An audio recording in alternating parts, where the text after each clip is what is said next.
So welcome. On behalf of all the Learning Associates, we welcome you. Tonight, we will learn more about the UUA's June General Assembly, which is the annual meeting for all the member congregations of the UUA. Kirsten will light her chalice. Yep. And opening words by Christy Nelson. Okay, here we go. The path forward may sometimes be unclear, and it may be messy, but the shared heart is calling, and we have an opportunity to make lasting shifts toward love and justice in our world. Thanks, Valerie. Thank you, Valerie. You're I'm welcome. going to share some opening music for us to help give people a little sense of General Assembly. This is a recording from Columbus, Ohio, General Assembly in 2016. I believe it's 2016. And some of our senior youth were at this General Assembly along with myself and Kat Lyons. Here we go. It's my pleasure to say that you and your voices are very welcome here. Let's sing. A 1, 2, a 1, 2, 3, 4. I've got peace like a river. I've got peace like a river. I've got peace like a river in my soul. I've got peace like a river. I've got peace like a river in my soul. Sing with me, and let's sing it like we mean it this Sunday morning. Here we go. I've got peace. I've got peace like a river. I've got peace like a river. I've got peace like a river in my soul. I've got peace like a river. I've got peace like a river. I've got peace like a river in my soul. I've got joy like a fountain. I got joy like a fountain. I've got joy like a fountain. I've got joy like a fountain in my soul. My soul. Joy like a fountain. I've got joy like a fountain. I've got joy like a fountain in my soul. I've got love like an ocean. Got love like an ocean. I've got love like an ocean. I've got love like an ocean in my soul. I've got love like an ocean. I've got love like an ocean. I've got love like an ocean in my soul. I've got pain like an arrow. I've got pain like an arrow. I've got pain like an arrow. I've got pain like an arrow in my soul. I've got pain like an arrow. Pain like an arrow. I've got pain like an arrow. I've got pain like an arrow in my soul. I've got tears like the raindrops. Got tears like the raindrops. I've got tears like the raindrops.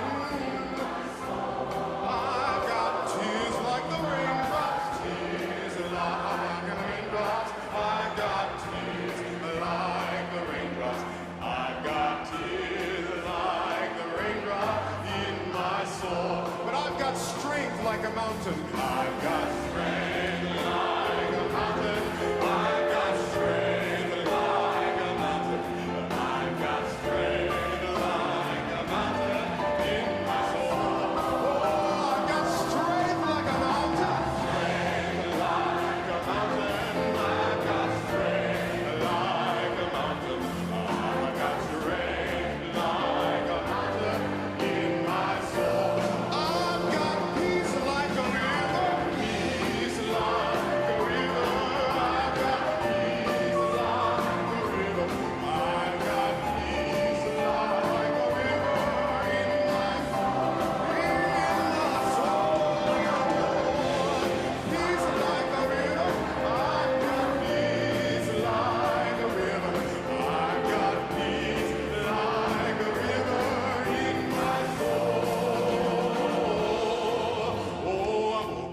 So I felt like I was at a revival meeting.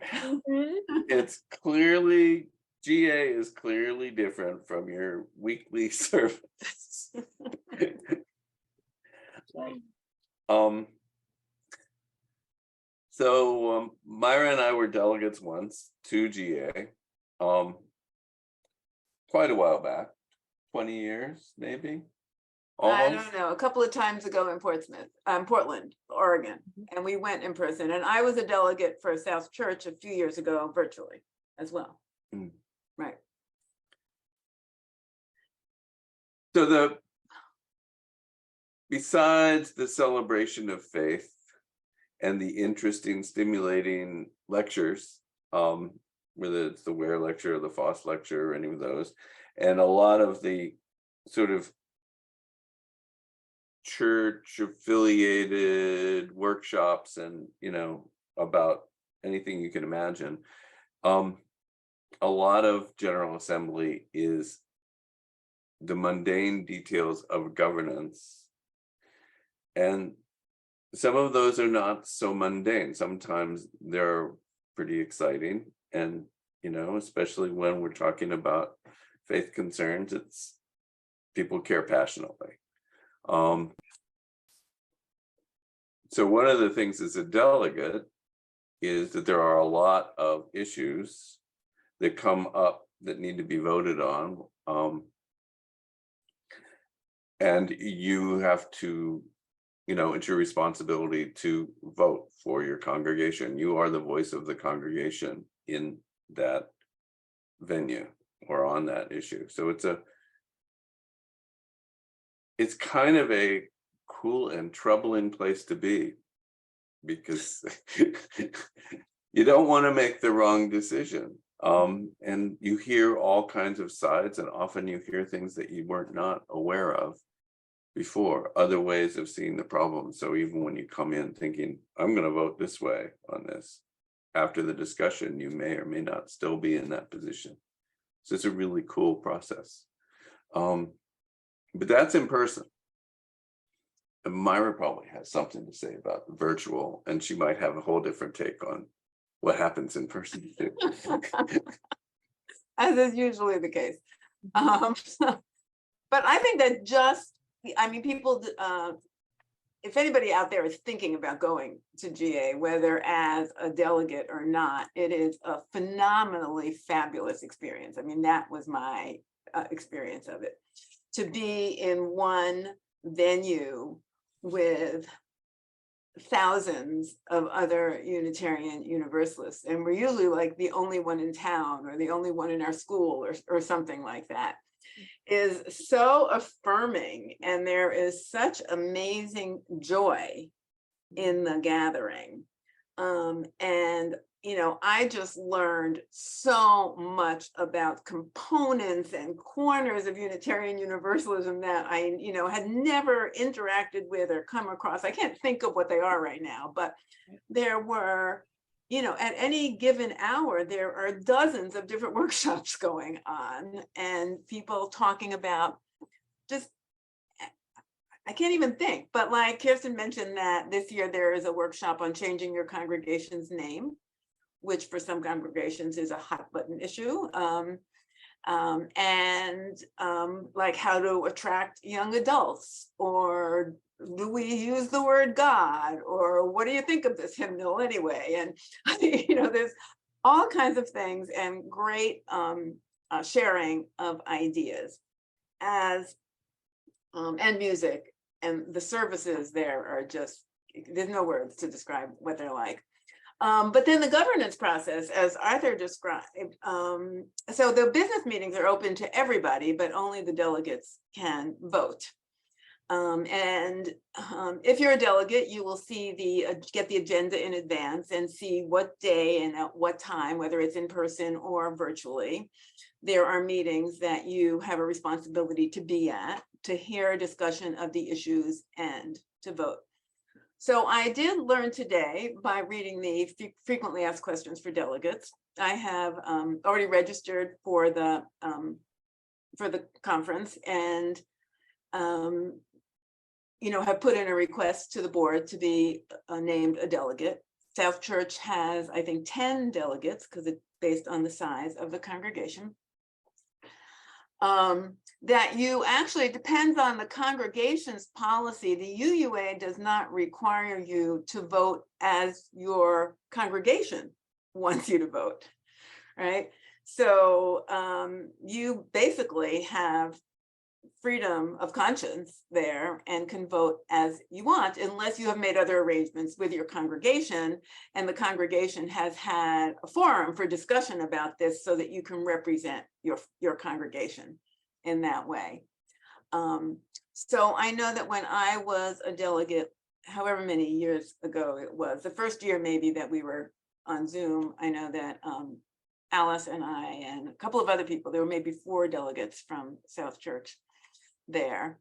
I just lost my train of thought. We had not really had a conversation with the board or with whoever the ministers were at that time about these issues. So we were pretty much on our own. Now, as it turned out, there was never any really close vote. So I didn't really feel worried that my one vote, if it didn't really represent the congregation, was going to like change Unitarian Universalism, nationwide. But theoretically, there could be votes that are very close. But I just found it really, really interesting, as Arthur said, to hear the discussion, to listen to this discussion. For me, it was not as an individual, but as a delegate. So I listened differently. I think, more carefully, and not sort of assuming that I was going to vote the way I came in thinking I was going to vote, because I felt more responsibility to use my vote more responsibly. I think among the other things that was really exciting and growthful was just being part of the process, whether it was in the room or virtually. So there are, I'll just talk a little bit about the process, if that's okay. And there were 2 microphones and 2 lines of people. So in the convention hall, you're standing online, and if you're virtual, you're putting your hand up or something, and somebody puts you online, and there are moderators that you're not seeing on the screen who tell you, well, you're next, right? And there's the pro line and the con line, and they alternate them if there are people on both lines. Sometimes there are not people on both lines. And you are allowed 2 minutes, and there is a clock. So at the end of 2 minutes, you are done, which really is great to keep people focused, I think. And they ask you not to get online to repeat what somebody already said. So if you're waiting in line, whether virtually or in person, if somebody said what you were going to say, you can drop out. Right? Because they're not interested in hearing it over and over again. And that was like really eye-opening to me, because it's often like a popularity contest, who has more people representing their side. But your point's been made. Everybody's heard it. Please have a seat. And then there's a maximum amount of time for the discussion in total, right? Which can be frustrating if there's a lot of people still waiting online. So I didn't get online in person. I don't remember whether I made a comment one time when I did it virtually, but it was just wonderful. And you can vote online. There's we've done it in our congregation, a little window comes up on your screen, and you vote, and they tally them and announce what happened. So I think it's really a wonderful way to increase one's connection to the congregation and connection to Unitarian Universalism in the big world, which for me is something that's really lacking at South Church, and something that I could hope that we can work on coming forward. But if you participate in GA, either virtually or in person, you really understand that it's not just you and these nice people who go to church on that corner. That's not what it's about. That it is, you are part of this movement. And that, I think, really makes, for me, I'll speak for myself, it makes my commitment so much deeper. You know, I might not like something that happens or at South Church, but that doesn't matter because that is my chapter of being a Unitarian Universalist. So, you know, I just think it's a wonderful, deep, rich experience. And, you know, you can spend, if you're virtually, you can spend as much time or as little time as you want. It's going to be 4 days. You could be online from like 9 o'clock in the morning till midnight if you chose that. Most people will not choose that. It's more fun when you're doing that in person and you're having lunch and you're meeting people you haven't seen in years. And but you come in and out as you will. You just are expected to make sure that you're at the business meetings if you're a delegate and to vote. So I hope, I'll say this to you, Kirsten, as a representative of the management here, that I hope that we can have some discussions about what votes, you know, about the vote and what the issues are. And, you know, those of us who become delegates. Yeah. Yeah. And we're going to talk a little bit about that tonight on this recording. And I agree. I think it would be great as a congregation to be talking some about that and hearing from one another. Like, ideally, South Church is sending delegates who have a sense of what the wider congregation's thoughts are around the issues being voted on. So we're going to talk about the issues being voted on. I really appreciate the picture, Arthur and Myra, that you painted of sort of what it feels like to be there. One thing to clarify about General Assembly this year, it's happening in Pittsburgh, Pennsylvania. It's happening at the end of June. I believe the dates, I will confirm the dates. You know them? June 21st through the 26th, 25th, maybe? 5th, maybe. Yeah, it's Yeah. 5. 21st to the 25th. So it's like a Wednesday to a Sunday. And you can attend online or in person. So there's 3 things to know. You can go in person, you can attend online, the whole conference, like there's live streams of workshops and programming, or you can just be an online delegate, which does not cost, you don't have to pay for registration if you're just being a delegate. And if you're just being a delegate, you don't have access to the workshops and things that are happening. And I will say that on the UUA.org website, if you look for General Assembly, you can see a whole list of all of the things that are happening throughout the week. So I'm scrolling quickly just to get to the top of this. This is on Wednesday. All of these sessions are happening just on Wednesday. These are each different workshops: a concert to celebrate our resilient planet, a history of how God became optional, a necessary roadmap for positive white anti-racist lives, a Zoom transformation, build community, practice inclusion. It goes on and on and on. Beloved conversations, racial justice as faithful practice, and so on. The Saturday program is always kind of a highlight program for people. There's a musical presentation on race in America in the morning on Saturday. They are amazing. They are amazing. This group, Reggie Harris and Greg Greenway, if you don't know of them. There's becoming a more welcoming, class inclusive faith community, which would be a fascinating program to participate. I intend to be at that program. Mental health peer support in congregations is happening on Saturday. A path to sacred change for congregations. What now? UU racial justice, wisdom, and resources. This is general session. So this would be what the delegates would attend from 2:30 to 5:30 is governance stuff going on. And the Where lecture every year is a big highlight of the program. And this year, Imani Perry, who is a really remarkable author and professor from Princeton University, is doing the Where lecture. So that's just Saturday. The first screen that I shared with you is Wednesday. Our own Andrew McGeorge is leading a workshop. As you know, he works at the UUA. As the finance, oh, I'm going to get his title wrong.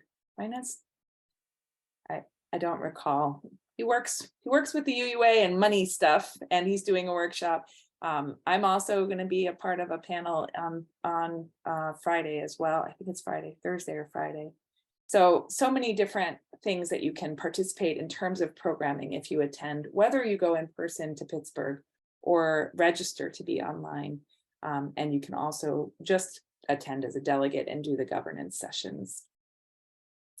So Kirsten Vernon, would you share with us a little bit about what is the governance stuff that they're talking about at UUA this year? Yes. So if you are interested in being a delegate, oops, that's the wrong screen.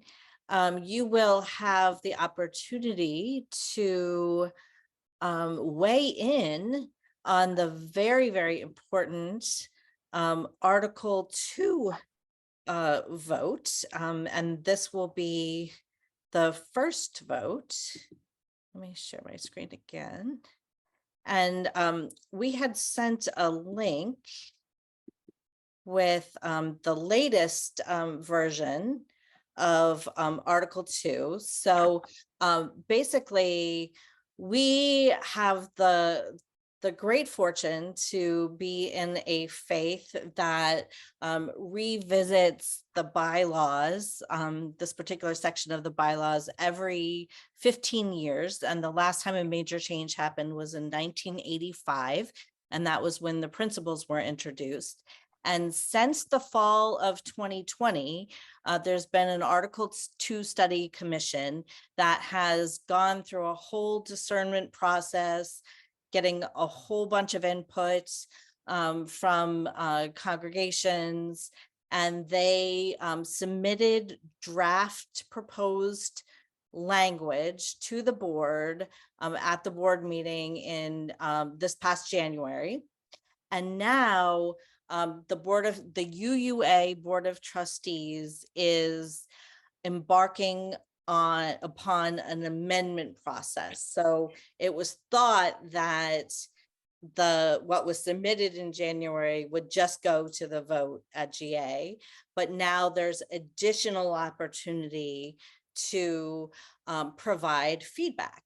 And there was another round of feedback that happened. The deadline for that was April 30th. You can actually go to a link and see that feedback.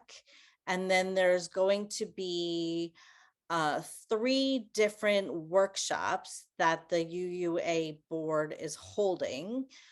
Those are going to be May 11th, 18th, and 21st. Anyone can register for those workshops. If you're going to be a delegate, probably would be a really good idea to attend at least one of those workshops to familiarize yourself with the changes or the possible changes, what the discussion is going to be. And then at GA, there will be an opportunity to vote and to kind of weigh in. And so what the board is doing is prioritizing all that feedback that will be presented at a General Assembly meeting at the conference. Right, so that mini assembly. So what they're doing all of this now to try and expedite the governance process at General Assembly in June.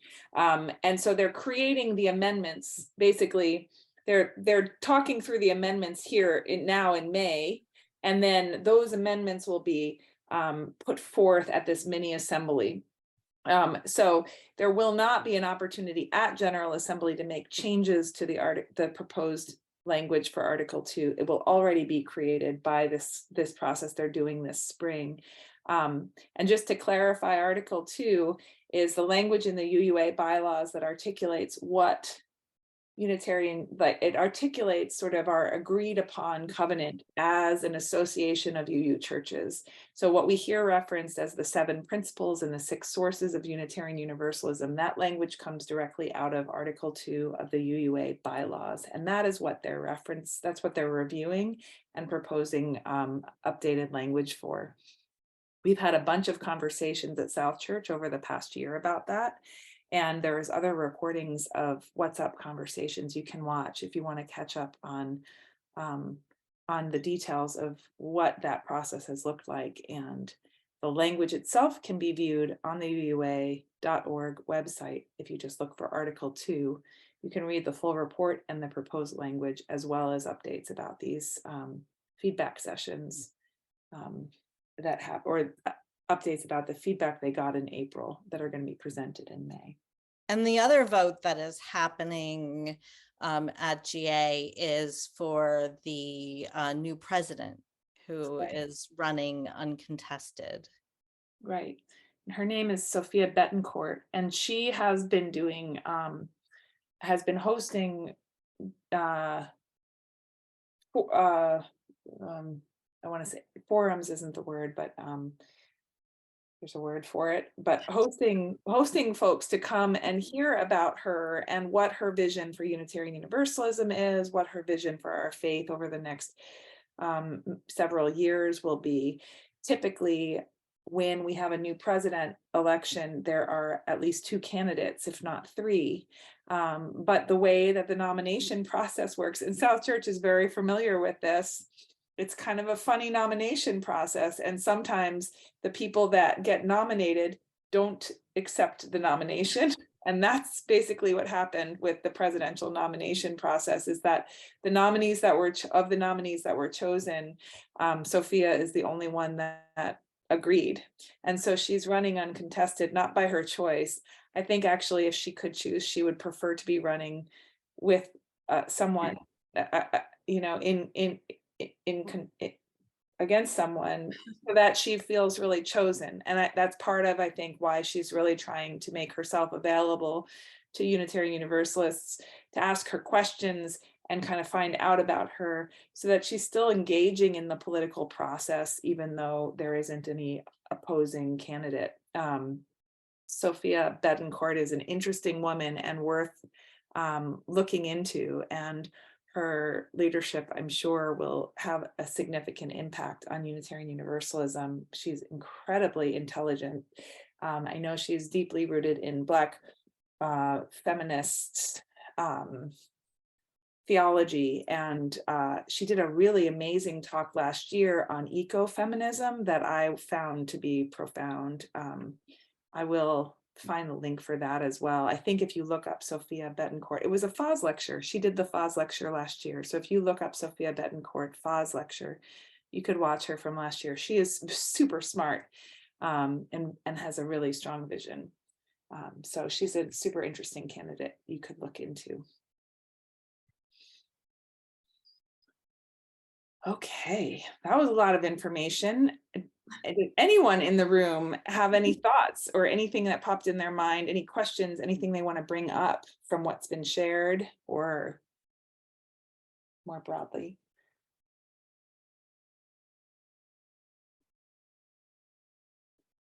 Well, I'm wondering how one becomes a delegate. Oh, yeah, we all are wondering that. Essentially at South Church, we have the opportunity to send, I think, 10 people if we wanted, because of the size of our membership.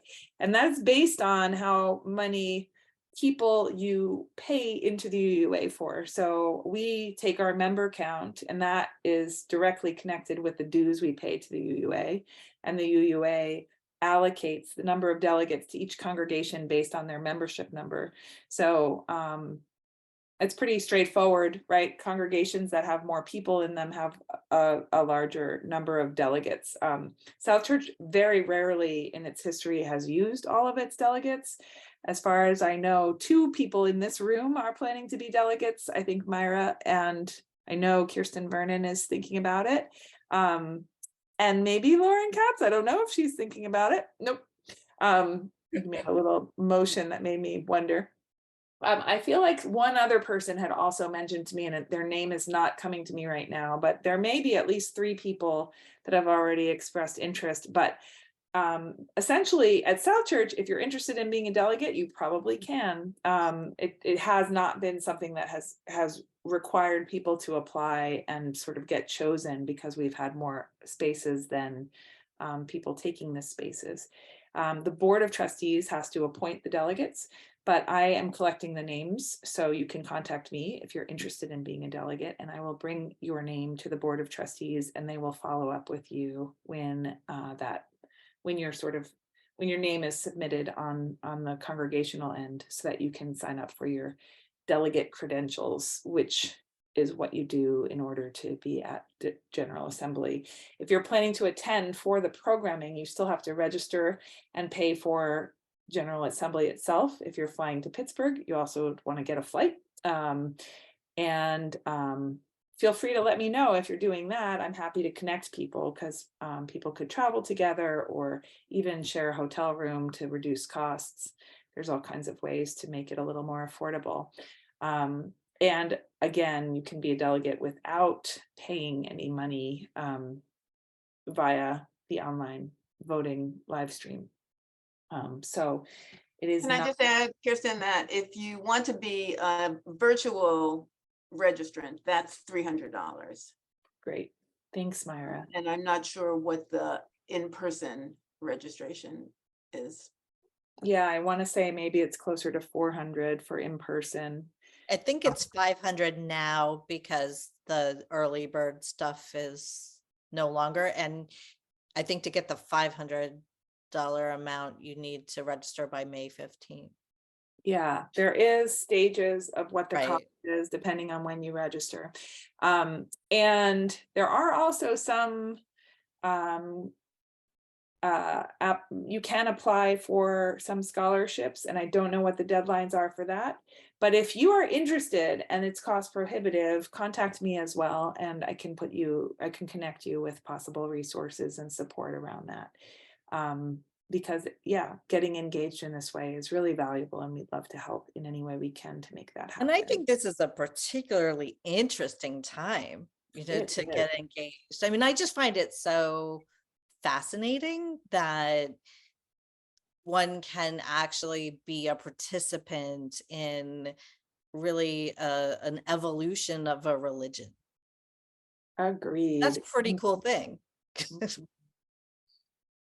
Yeah, it's a cool thing about our faith, that we have a faith that not only any religion evolves, but that we have a faith that actively honors the fact that that revelation is not sealed, that we're always learning, that we're always kind of evolving and growing, and we have actually implemented a strategy for helping keep ourselves alert to that and aware of those changes is super cool. I find it really neat. And I think another thing we know really well at South Church from the last couple of years of discernment around governance on a congregational level is that when you engage in governance in this way, it helps keep your consciousness more aware. Right? Like, so even if it doesn't get voted in, what I've been saying all along with these Article 2 discussions is, even if it doesn't get voted in, it's so valuable to spend some time talking about, like, what is central to what we believe? What does it mean to be a Unitarian Universalist? What do I think about my own faith? And like, what are the words that describe that well? Do the words we say describe that? Are they doing a good job? Is there something missing? Like, just thinking about that, whether or not you choose to change the language, really wakes you up in a different way to who we say we are and what it means to be a part of this faith community. So I really appreciate the process, whether or not, like, it doesn't feel like a win-lose situation. It feels like it's a win situation, whether or not the vote goes through. But I will say secretly, I hope it goes through, because I think the changes that are being made are rooted in some really thoughtful discernment and reflect some changes in who we are as a whole community that I find exciting. Well, I hope we get 10 delegates. That would be awesome.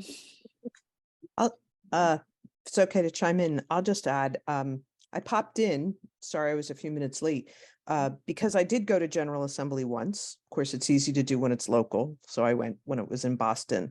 And as somebody who's been a UU for 24 years, but only at South Church, I want to reiterate what Myra said, and just point out that for me, a whole bunch of us went. Like, we had a party at my house before we went, just to try and get all the South Church people together, because people were just sort of going on their own because it was so local. And there was like, I want to just say there was easily 24 people from South Church who went when it was in Boston. This was 10 or 15 years ago. but it really did shift, like Myra is saying, that perspective of being sure I'm a member of South Church, but when you go to UUA or when you go to GA, or even when I've done district level work, it shifted my thinking of being a UU.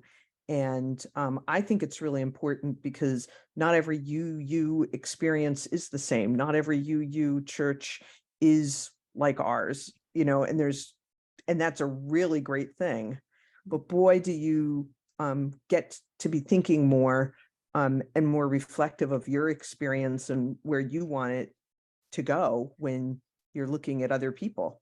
Not just, I mean, it's great that happens within the four walls of South Church, but to take it up a couple of notches and go to UUA is, or to go to GA is really something. So I would travel to it in a heartbeat. It falls on the last few days of school. And so that's been a challenge. But I would encourage people to look into it. I think the fact that they've got it virtually now is a benefit too. But when I went, I did not go as a delegate. And I was told, somebody said, "Oh, don't go as a delegate. There's plenty. You just got to get down there and check it out." And they were right, because I was in that part of needing to, I was still relatively new to being a UU, and just going down and going, "Oh my goodness, this is so much different, so much more than South Church." So I really encourage other people to go, and I hope to be going soon. I need to know when it is in 2024 so I can plan in advance. Well, I can tell you, thank you. First of all, thank you for that, Lauren. I couldn't agree more. And for sure, you don't need to be a delegate to go. And it's a really rich experience without being a delegate. And also, and I'm going to say this quieter because it's not exactly right, but if you're a delegate and you miss one of the governance sessions, that's not the end of the world either. So you can also be a half delegate and show up, you shouldn't be a full delegate, but we have this space, at least right now, that that you could be a delegate and still keep yourself flexible if it's too much. What I was going to say is, this year is in person, but the UUA, in part in the mindset of trying to decrease their footprint on the planet, is moving to an every other year virtual and in-person schedule. So 2024 General Assembly will only be online, and then 2025 will be in person again. And they'll be going every other year in person and not in person moving forward, at least for the time being. Which again, interesting. We did online during the pandemic, and I think it really opened people up to thinking about, okay, there's ways to do this, and what does that mean, and what does it open us up to in terms of thinking about who we are as a faith. What are our values? How do we reflect those in things like this, a giant conference that brings thousands of people onto airplanes? So they're thinking about that. And the other thing that I thought of as you were speaking, Lauren, is related to that also. You can go online. Oh, if you register, whether you register in person or online, all of the recordings are accessible to you after the fact. So you don't have to, if you're registered online, you don't have to do all the programs live. You can watch them later and or go back to them, which I found really helpful when I was attending online, because it's much more tiring to attend a whole day of programming on a computer than it is in person. I don't know why that is, but that was my experience. I think we all relate to that from COVID. It's like you just burn out with the computer. So if you're attending online, you don't have to watch it all live. You can catch it later. And those recordings are saved, I think, in perpetuity. I can find things from General Assemblies from years back now. So I do think you have to register to have access to them, but that's kind of a cool feature. Any other thoughts in the room before we wrap this up, or anything we missed, Learning Associates? Wasn't there one other thing? There's Article 2 and the president vote, and was there another? There are definitely other coming up. things. Hmm. And there are other things, and you can see the full list of what is being voted on the UUA.org General Assembly pages. If you look at delegate information, you can see all of the issues. There's always questions of actions of immediate witness. So I would imagine there's going to be something about gun violence. I haven't looked at this. This is me guessing, but I bet you I'm right, that there will be an action of immediate witness. So an action of immediate witness is when the UUA, the Association of Congregations, all agree on an issue being of a degree of importance where they want to make a public statement as Unitarian Universalists. They've done so around immigration. They've done so around Black Lives Matter, racial justice. They've done so on all kinds of different things over many throughout the history of our faith. And so that's called an action of immediate witness, and the association votes on those things. And so they're proposed at General Assembly and people voted up or down. Then sometimes they don't get voted in, and sometimes they do.